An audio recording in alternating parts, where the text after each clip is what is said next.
زړو د اخلاص می حاضرو تا سلام دې نن ختم د قرآن دې د ټولو مبارک شه نن ختم د قرآن دې د ټولو مبارک شه د قرآن عظیم شان ختم تر سره کړ.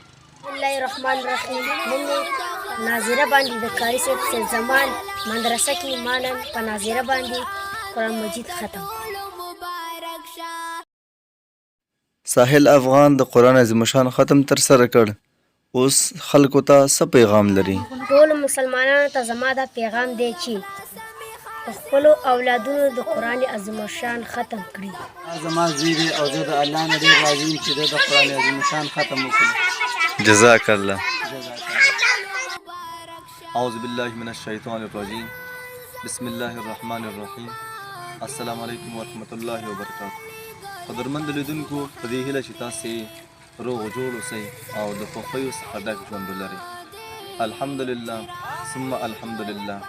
نن زموږ په کور کې د خوشحالۍ پروګرام جریان لري. په دې معنی چې زما ګران وراره ساحل خان د قرآن عظیم شان ختم تر سره کړ. هیره دې نه وي چې د دې څخه وړاندې بل وراره مې فواد خان هم د قرآن عظیم شان ختم تر سره کړی و. قدرمندو لیدونکو تاسو ته زموږ پیغام دا دی چې تاسو هم په خپلو کشرانو باندې که هغه ستاسې ورونه وي او یا ستاسې اولادونه وي تاسې پرې د قرآن عظیم شان ختم تر سره کړئ او مدارسو ته یې ولېږئ ځکه چې قرآن عظیم شان هغه وروستنی الهي کلام دی چې د الله جل جلاله لخوا د حضرت جبرائیل علیه السلام په ذریعه باندې په سیدنا و نبی حبیبنا رحمت للعالمین حضرت محمد مصطفی صلی الله علیه و آله وسلم باندې په 30 کلونو کې په متواتر ډول باندې د ضرورت په اندازه نازل کړی شوی دی. دا هغه کتاب دی چې د پخوانیو آسماني کتابونو سره فرق لري. په دې معنی چې په پخواني آسماني کتابونو کې یهودیانو او نصاراو تخریف، زیادت او کموالی کولو، یعنی په هغې کتابونو کې بې لاسوهنې کولې. ولې د قرآن عظیم شان حافظ او العزت دی. الله جل جلاله د دې د ساتنې ذمهواري اخیستې ده ځکه چې الله جل جلاله د قرآن عظیم شان په 14مه سپاره کې فرمایي بسم الله الرحمن الرحیم انا نحن نزلنا الذکر وانا له لحافظون. د دې قرآن عظیم شان حافظ او ناصر الله جل جلاله دی. نو اوس هیڅوک نشي کولی چې په قرآن عظیم شان کې د پخوانیو آسماني کتابونو په څیر تخریف وکړي، لاسوهنه وکړي، حتی د دې په 1 او 0 کې هم تغییر نشي راوستلی ځکه چې ساتنې الله جل جلاله کوي.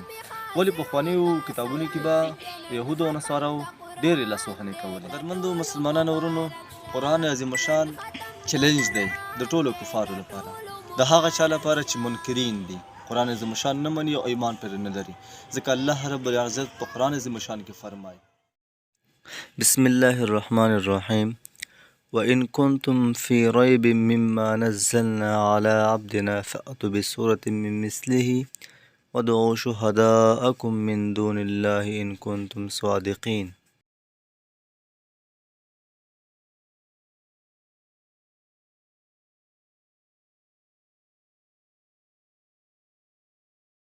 نو مسلمانانو ورونو تاسې خپلو اولادونو ته خپلو ورونو ته قرآن زده کړئ.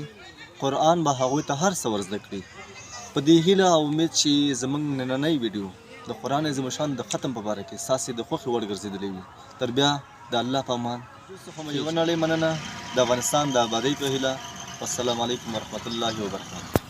د زړو د اخلاص می حاضرو تا سلام دې نن ختم د قرآن دې د ټولو مبارک شه نن ختم د قرآن دې د ټولو مبارک شه. د زړو د اخلاص می حاضرو تا سلام دې نن ختم د قرآن دې د ټولو مبارک شه نن ختم د قرآن دې د ټولو مبارک شه. قرآن زمون د رهنما دی چې رالیږل پاک سبحان دی.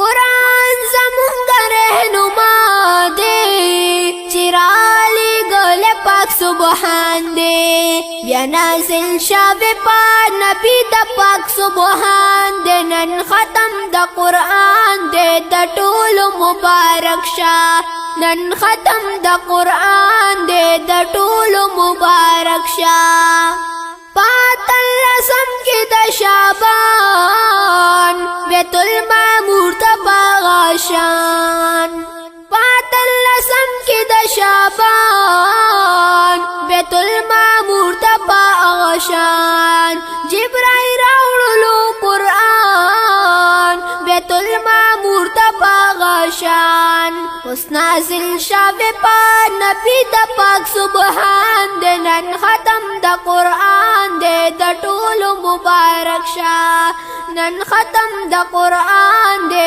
دا ټول مبارک شا دا زړه د اخلاص می حاضر تا سلام دے نن ختم دا قرآن دے دا ټول مبارک شا نن ختم دا قرآن دے دا ټول مبارک شا شاباش رحمت دی پا انسان وی چی دے لستن کی دا قرآن دے شاباش رحمت دی پا انسان وی چی دے لستن کی دا قرآن دے پنی کمال مسلمان باندې سلام دے نن ختم دا قرآن دے دا ټول مبارک شا نن ختم دا قرآن دے دا ټول مبارک شا د زړه د اخلاص می حاضر تا سلام دے نن ختم دا قرآن دے دا ټول مبارک شا نن ختم دا قرآن دے دا ټول مبارک شا